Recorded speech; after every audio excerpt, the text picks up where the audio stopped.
que ça fait quelque temps qu'on n'avait pas eu l'occasion d'échanger autre que dans les conférences de presse d'avant-match ou d'après-match.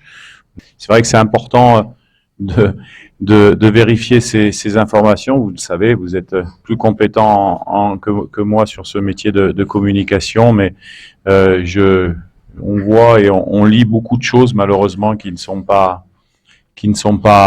vraies, fausses, et qui sont repris par la plupart des médias. Si je donne une information, je ne sais pas qui c'est qui m'a fait parler sur Bakambu.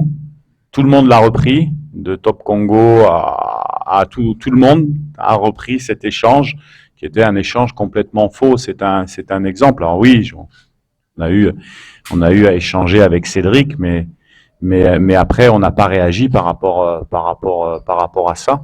Donc ça, c'est un des exemples qui fait que on essaye d'être le plus disponible possible, parce que c'est important que vous ayez les bonnes informations, on le comprend, et c'est pour ça qu'on a proposé aujourd'hui cet échange, parce que peut-être que vous avez des éléments qui vous trottent dans la tête, ou vous avez besoin de poser des questions, et on est là pour y répondre à toutes les questions possibles, tant que, bien sûr, les informations que je puisse vous diffuser ne soient pas confidentielles à la bonne marche de la sélection nationale A.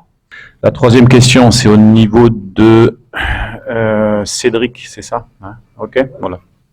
Donc, comme je le disais, Cédric, bon, déjà, c'est quand on a la chance d'avoir quelqu'un comme ça avec nous, qui aime autant le Congo. Sincèrement, on a beaucoup discuté. Cédric fait partie intégrante du projet encore des A.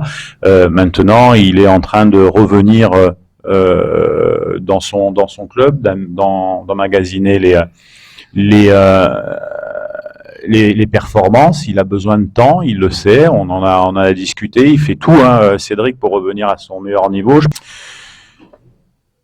Bon, alors au niveau des joueurs, alors on a convoqué 26 joueurs sur ce stage. On espère qu'il n'y en aura pas de pépins particuliers sur les derniers matchs qui vont arriver pour eux en club. On est déjà qualifié. Notre objectif, nous, c'est de gagner les 2 prochains matchs. Parce que, avant tout, on est lancé dans une compétition. C'est vrai que j'avais dit que l'objectif principal, c'est d'être dans les 2 premiers pour se qualifier à la CAN. C'est ce qui a été fait.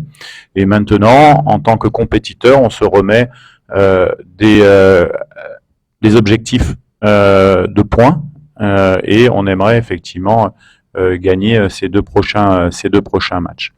Après, comme vous l'avez souligné, on a forcément une opportunité pour pouvoir sans doute voir certains joueurs à l'œuvre sur ces 2 matchs.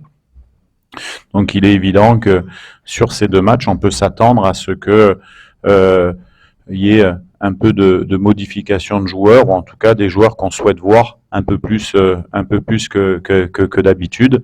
Mais dans globalité, nous, ce qui va nous intéresser, c'est aussi de garder une certaine structure d'équipe. Vous savez que c'est difficile pour un entraîneur de changer 11 joueurs un coup sur le terrain. Il y a des repères qui se perdent, il y a des choses. Mais en tout cas, c'est une occasion qu'on a rarement.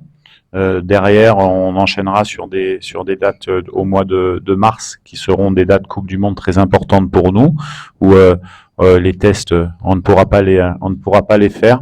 Donc c'est vrai que c'est une bonne opportunité pour nous. Donc il y aura, oui, un petit peu pas de turnover, mais en tout cas des opportunités de joueurs de nous montrer des choses, voir si ils sont capables de pouvoir continuer avec nous, en tout cas de les évaluer un peu plus en profondeur. Et je pense que c'est bien aussi en termes de génération de régénération d'objectifs. Ça veut dire que oui, il y a des joueurs qui vont devoir prouver des choses, et ça c'est bien pour l'équipe. Deuxième point sur cette même question, on a aussi dans notre gestion à nous des gestions de suspendus et de cartons jaunes.